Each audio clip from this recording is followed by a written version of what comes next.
Hello, shout out po sa inyo. Nandito tayo sa Psychological Service ng Trece Martires. At ito ay araw ng hapon. Nandito tayo ngayon sa labas ng Trece Martires. Tapat ko, linis ko. Ayan. Gaganda mga pandan dito. Bilog na bilog.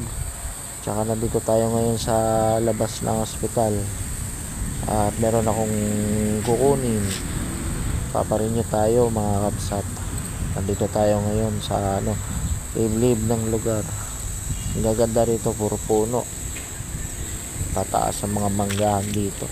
Ay no, laki ng puno.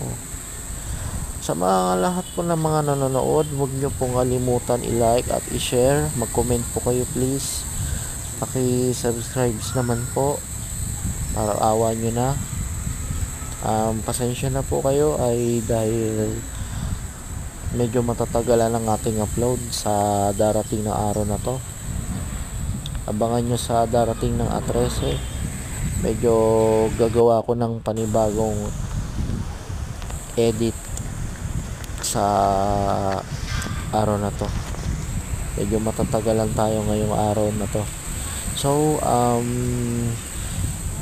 mamaya ipauwi na rin tayo. Nandito tayo ngayon. Nag-aantay. Lakad-lakad muna tayo para hindi tayo mainip. So, nandito tayo ngayon. Okay? Please lang po, huwag nyo nakakalimutan mag-share. I-like naman po please. Salamat sa mga nanonood. Thank you, keep and always.